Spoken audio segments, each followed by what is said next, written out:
O Jornal da Rede Alesp vai conversar agora com Gulliver Leão. Ele é presidente da FENAET, a Federação Nacional das Empresas de Rádio e Televisão. Ele vai falar sobre o papel das emissoras que serão essenciais nestas eleições municipais. Kate. Bom dia, Gulliver. Seja muito bem-vindo ao Jornal da Rede Alesp. Tudo bem? Bom dia, tudo bem? Estão me ouvindo bem? Sim, estamos ouvindo bem. Ok. É, Estou à disposição, bom dia aos ouvintes da Rádio Alesp, pela federação, estou aqui à disposição de vocês, dentro daquilo que eu puder esclarecer de dúvidas sobre esse aspecto de eleições, ok? Sem dúvida. Muito obrigada, viu, pela gentileza de atender o nosso convite. É um prazer falar com o senhor. Gulliver, é provável que as campanhas eleitorais, quando iniciarem, aconteçam quase totalmente aí no ambiente online? E qual que é a importância da rádio e da TV para as eleições neste ano? Bom, eu acho que especificamente esse ano, pelo distanciamento... cortou aqui. Alô? Estão me ouvindo, né? Estamos ouvindo. Pelo distanciamento social, tudo isso, obviamente, essa campanha, eu acho que o rádio e a televisão têm um fator fundamental quando você analisa isso em comparação da internet e de outras plataformas de informação. Obviamente, eu acho que... Por quê? Porque o rádio e a televisão têm aquilo que é responsabilização e existe uma lei eleitoral que regula e estabelece todas as regras que devem ser cumpridas. Regras que não estão formatadas para a internet, você entendeu? Então, eu acho que a importância do rádio e da televisão é exatamente ele passar a informação com confiabilidade e dentro das regras que foram definidas pela Justiça Eleitoral. E tem outro ponto também, em função da regionalização. Nós temos aí praticamente eleições para prefeitos, e a eleição para prefeito ela depende da comunicação local. E isso, o rádio, principalmente, vai ter uma importância fundamental. Ele passa a ter o contato diretamente em cada município, o que não está muito claro no caso específico da internet. Eu acho que esses são os pontos básicos da importância do rádio e da televisão nesse sentido. Mas, Gulliver, Jeremias falando, o que você acha que a gente vai ter nessa eleição? Mais rádio, mais rede social, mais YouTube ou mais rádio e TV? Você falou da regionalização, mas a gente sabe que muitos políticos têm migrado aí para as redes sociais, para YouTube, né? Outros preferem ficar mais numa campanha que use a TV e o rádio. Como é que você separa isso? E eu pergunto isso até porque, como você mesmo mencionou, as regras para TV e rádio são muito bem definidas, né? Eu queria saber também se você acha que as regras para as mídias sociais estão bem definidas ou ainda há uma zona nebulosa. Não, na minha opinião, existe uma zona nebulosa, efetivamente, para a internet, você entendeu? As regras, como você disse, as regras eleitorais para rádio e televisão em termos de proporcionalidade, tem duas coisas. Uma é aquele as campanhas, quer dizer, os programas eleitorais gratuitos que foram definidos pela legislação. Existem os tempos de televisão, as regras específicas para entrevistas, você entendeu? E uma série de regras que dá o quê? Pelo menos dá uma igualdade, inclusive dependendo da representação de cada candidato. Obviamente, os candidatos que têm pouca representação no Congresso vão ter as limitações decorrentes da lei.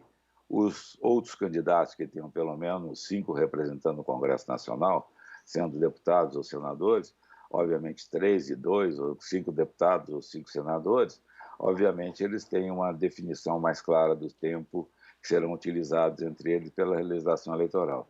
Mas eu acho que a internet é um ambiente mais livre, que tanto ela atua em relação a um processo de utilização de plataformas, com o YouTube e tudo isso, como também através do WhatsApp e outras comunicações que são diretas.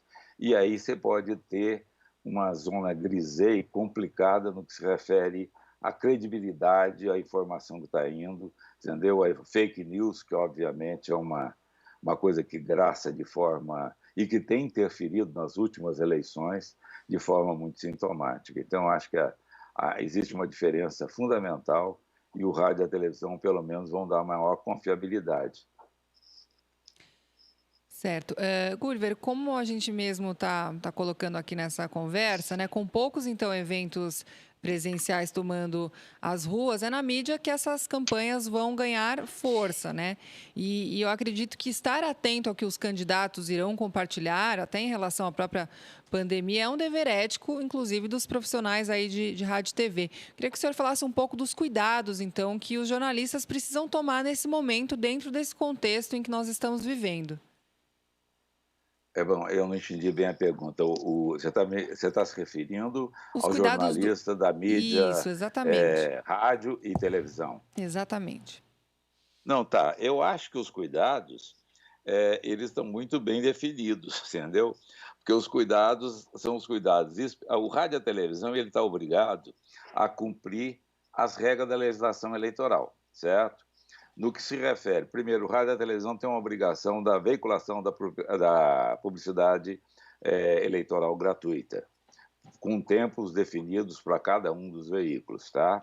Então, essa colocação em referência a isso, quer dizer, tudo está regulado, certo? O tempo, a definição daquilo, da entrega das mídias eletrônicas, as regras definidas especificamente para os debates, seja no rádio, seja na televisão. Então, todas essas regras estão claras. Eu acho que os cuidados aí do profissional de rádio e televisão são os cuidados do cumprimento das regras definidas pela legislação eleitoral. Não privilegia um ou outro, até no aspecto de entrevistas, que pode ser feita previamente, antes das eleições, com um ou outro candidato, pré-candidato a prefeito. Dou um exemplo, pode ser que exista um candidato prefeito hoje que venha a disputar amanhã. Não é por causa disso que, de repente, com base na lei eleitoral, essa pessoa não possa ser entrevistada sobre outros assuntos do município. Então, não é que ele tenha esse privilégio. O que não pode transformar isso é numa propaganda antecipada, aquela propaganda que é definida pela lei eleitoral. Agora, nesse caso específico, eu acho que os cuidados são importantes. E o outro aspecto, quando você coloca referente à pandemia, eu acho que é principalmente os candidatos, aí vai da responsabilidade dos candidatos nos programas eleitorais, que eles não usem de uma forma ou de outra, de fórmulas mágicas e tal, mas isso quem vai avaliar e punir vai ser a legislação eleitoral em função do conteúdo. As empresas não têm o direito ou a capacidade de fazer uma censura prévia no material que é enviado, entendeu? Elas têm de veicular e, obviamente, se houver algum excesso naquele material que foi encaminhado pelo candidato, obviamente quem vai punir é a Justiça Eleitoral depois de ir ao ar, porque não existe a censura prévia. Nós estamos conversando com o Gulliver Leão, ele é presidente da Federação Nacional das Empresas de Rádio e Televisão, FENAET.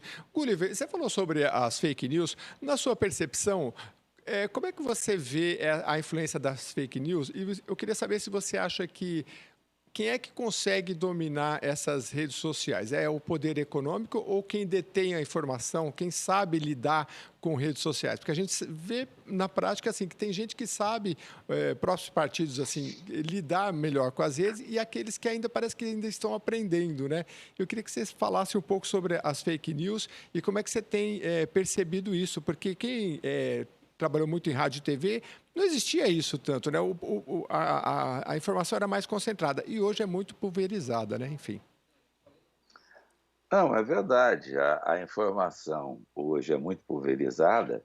Você não tem isso exclusivamente pelo rádio e a televisão, e ela é pulverizada por todos os meios de comunicação que você tem, que é YouTube, Instagram, uma série de outros meios que não tem nenhum controle efetivo de poderes que possam focar especificamente nessas plataformas. Então, eu vejo da seguinte forma: a fake news ela é um mal que vem talvez atrapalhar a proporcionalidade de possibilidade a todos os candidatos.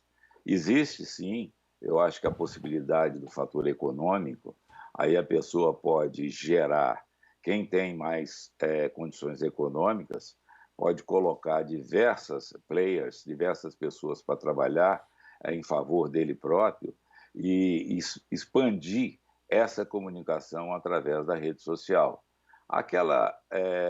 Aquilo que for legítimo, obviamente que for a propaganda eleitoral ou comunicação do candidato com seu público que seja legítimo e que não traga nenhuma forma de deturpar a forma correta de comunicação ou fazer informações falsas ou informações inverídicas ou até de ataque a candidatos opositores, ela vai trafegar normalmente e as pessoas que tiverem mais poder econômico, obviamente, vão poder trabalhar isso de forma mais expansiva. Quem tiver menos poder econômico, até pela rede de distribuição que eles possam montar, vão trabalhar de forma menos efetiva. Mas existe um grande perigo, principalmente naquilo que se refere à credibilidade quando se trata principalmente de denúncias, quando se trata principalmente de ataques a opositores, é o processo de credibilidade disso. É onde você, na mídia tradicional, ou seja, no rádio e a televisão, existe uma coisa que é fundamental, existe CGC. O CGC traz a responsabilidade, e a responsabilidade, inclusive, de penalização, se dentro, vamos tirar aqui a parte do horário eleitoral gratuito. Tem um horário eleitoral gratuito, que a responsabilidade é dos partidos pelo conteúdo que vai ao ar, certo? Mas quando a gente trabalha com outro aspecto, que é o aspecto da informação editorial, jornalística, se houver algum equívoco, erro ou má informação das empresas da mídia tradicional, existe a possibilidade de responsabilização, de indenização, de uma série de coisas, que é um negócio muito difícil, às vezes, na rede social, porque às vezes você cria perfis falsos, principalmente para fake news, em que você não consegue, de forma rápida ou eficiente, conseguir punir aqueles que usam esse artifício de divulgação de informações. E, Gulliver, como que a população pode se prevenir, né, contra as fake news?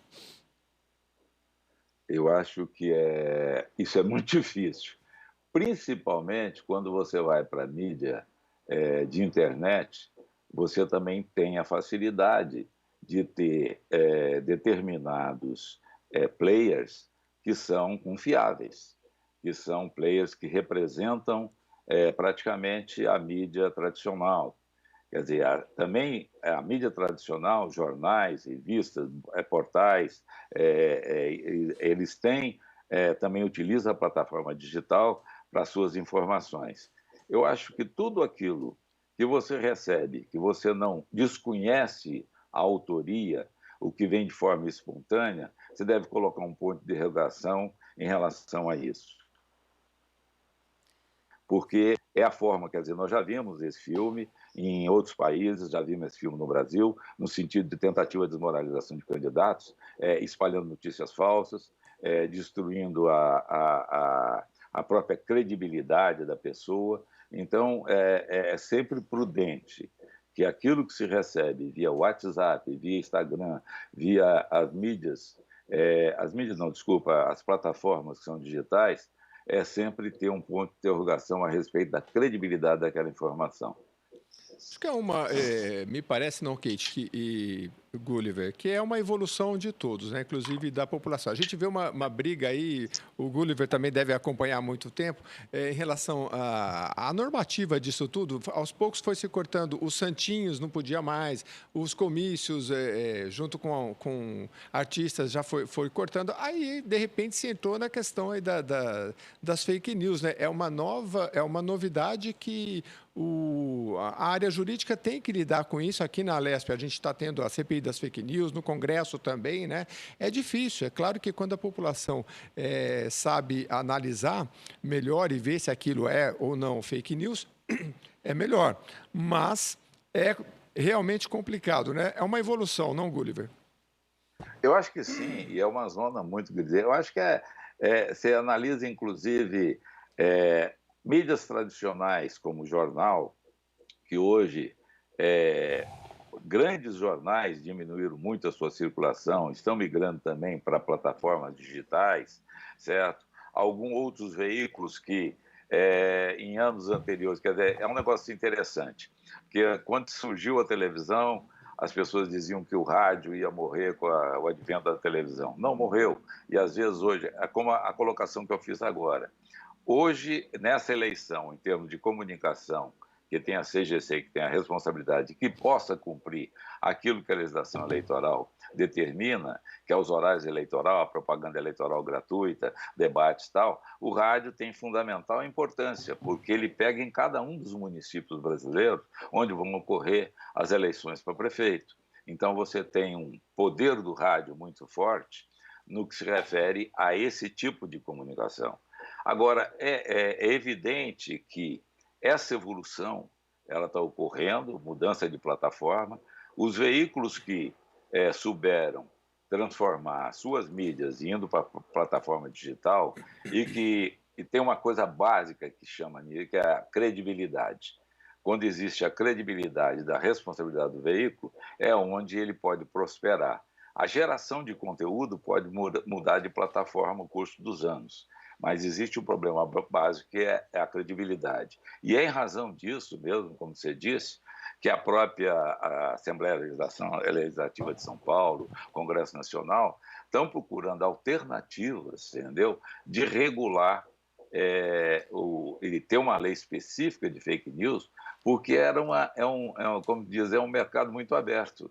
Quer dizer, antes você não tinha responsabilização, em muitos casos você não tem como encontrar quem gerou a fake news. Então, daí que vem o extremo cuidado. Não acreditem em tudo que você não possa identificar a autoria e a responsabilidade. É a minha forma de ver isso. É óbvio que vai migrar para novos setores. Hoje a comunicação de WhatsApp é muito rápida, tal, e às vezes uma coisa que vem através disso, se dado crédito, ela pode ser extremamente danosa e destruir reputações e destruir candidatos ou qualquer coisa nesse sentido. Principalmente, você vê o rádio e a televisão tem inclusive um período que ele para de fazer a propaganda eleitoral, logo não pode fazer pesquisas muito em cima, e isso está aberto na internet, então isso pode influenciar de forma favorável ou desfavorável para um outro candidato.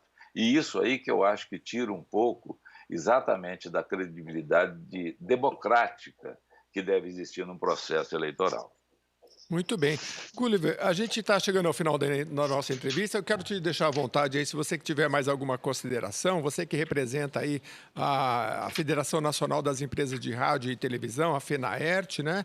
Nós temos um calendário aí todo regido pelo Tribunal Regional Eleitoral, né? Se você tiver alguma informação irrelevante, a gente sabe que a partir de 30 de agosto, é isso, Kate, que já não se pode, as emissoras de rádio e TV ficam proibidas de transmitir programa apresentado ou comentado por pré-candidato, né? A Kate já levantou essa questão, mas de repente, eu acho que precisa estar sempre alerta, né? Porque para seguir a legislação, para oferecer a informação para a população e, ao mesmo tempo, respeitar a legislação, Gulliver. Não, é verdade. O que eu posso, inclusive, deixar como informação aí para os companheiros, o pessoal da Lesp, é exatamente isso. Existe praticamente as regras das eleições desse ano não mudaram muito em relação aos anos anteriores, certo? A base das regras. Nós tivemos uma emenda constitucional que estabeleceu um aspecto inicial, que é a mudança da data de eleição, certo? Então, nós vamos ter, a partir agora de amanhã, que é o 11 de agosto, existe já a proibição de transmitir programa comentado por apresentador que seja pré-candidato. E isso pode trazer duas coisas, quer dizer, para a emissora, multa, e para o candidato pode trazer o cancelamento do seu registro, mesmo que ele seja um pré-candidato quando ele for registrado, tá? Então, isso é uma mudança que é importante, esclarecendo que a partir de amanhã, qualquer profissional de rádio que for pré-candidato tem que se afastar do microfone por iniciativa da empresa e por iniciativa dele mesmo, que é uma data específica, certo? Nós vamos ter o primeiro turno, que é 4 de outubro, e outra coisa, segundo turno, de 25 de outubro a 29 de novembro, também nós temos esse calendário. O importante, eu sei que estamos chegando no final aí, é que tem que ser analisada essa legislação, que tem alguns pontos que diferem dos anos anteriores.